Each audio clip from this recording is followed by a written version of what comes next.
Hey gang, Todd with Crossbow Magazine.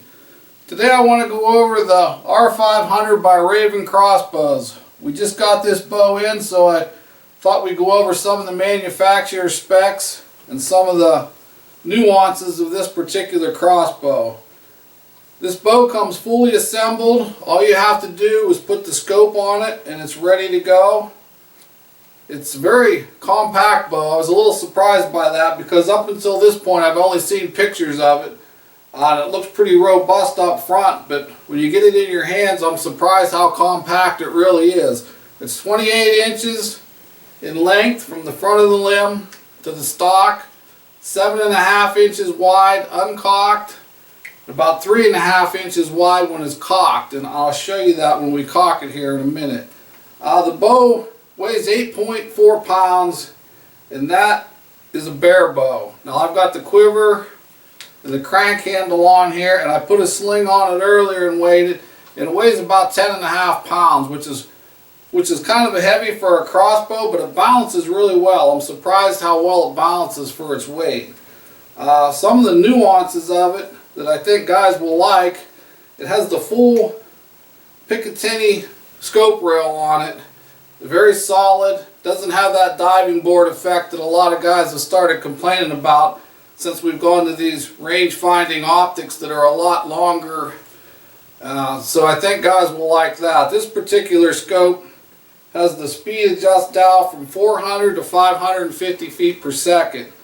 This bow is rated at 500 feet per second, and we're going to put it through a chronograph here in a minute to make sure we're hitting that, but this scope should easily cover that because it goes up to 550 feet per second.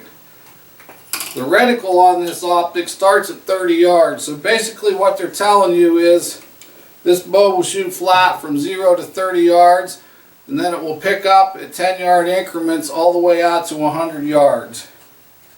Something that we're seeing the manufacturers go to, they're getting rid of the foot stirrup on the front of the bow. As they go to these sliding trigger boxes with the straps, there's no way to hand cock the bow, so they all have to be cranked, so they've gone away from the foot stirrup. Now this particular bow has the limb bumpers on the front of it, but be cognizant of that. If you're a tree stand hunter, there's really no way to hang the bow. You're going to have a longer hook and try to get into the machine part of the riser to hang the bow, or if you put a sling on it, you can hang it by the sling. But just be aware of that if you're a tree stand hunter. Certainly not a deal breaker. Something different about this bow that we haven't seen before is where the safety is located. This has an adjustable buttstock and cheek comb, but the safety is clear in the back here by the stock. Now that's taken me a little bit to get used to. I don't know if that's going to be a good thing or a bad thing, but it's definitely different and it's out of the way. It's clear back there. So as you can see, I've got the quiver on and the crank handle. They just pop off like that. Really not much to it. And you're ready to go. This particular bow shoots a 20-inch Ravin arrow rated for 500 feet per second, and it has their proprietary knock on it, so you have to shoot this arrow out of this crossbow.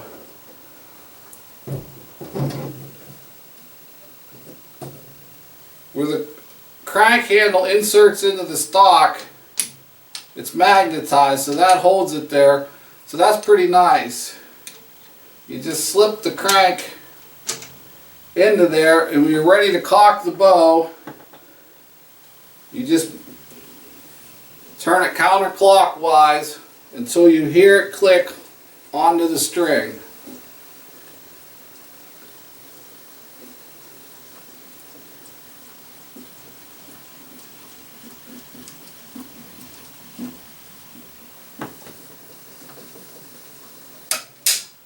There, heard that click? Now there's no buttons, no levers, no back winding. You just crank it clockwise to cock the bow and counterclockwise to decock the bow. There's nothing to it. So that's a really nice feature that this bow has. Now there's no rail on this bow and there's no barrel, but it is enclosed with this machine part, so you can't get your hands in there to make sure everything is seated. You just have to go by hearing that audible click. And it does take some force to crank this bow. I'll try to demonstrate that for you.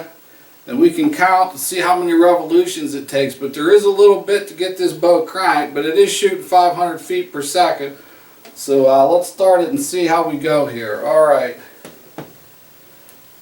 1, 2, 3, 4, 5, 6, 7, 8, 9, 10, 11, 12, 13, 14, 15, 16. 16 revolutions to get the bow into the cock position. And you just remove the handle and the bow is cocked. Now that's a narrow crossbow. 3.5 inches from axle to axle. That's the narrowest bow on the market and the fastest. If you're into that fast stuff, this is the bow. The safety is in the safe position. Now you take the Ravin arrow that's rated for 500 feet per second with their proprietary nock, and you work it back into the bow, and it takes some force to seat it into the trigger box. And unless you hear a click, the bow will not fire because of the anti-dry fire. So this does take some muscle. The cock feather down, slide it back. Now it's into the trigger box, but you have to push it hard until you hear that snap. Now the bow is cocked, safety's on, loaded, ready to go. Let's put it through a chronograph and see if we're actually getting 500 feet per second.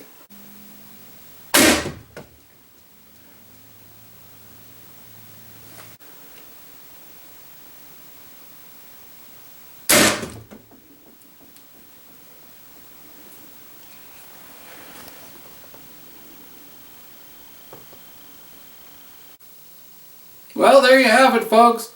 That's our review of the Ravin R500. As you can see, it's a very fast and powerful crossbow with an excellent trigger. Watch for a full review in an upcoming issue of Crossbow Magazine. And for more information about this crossbow, go to ravincrossbows.com.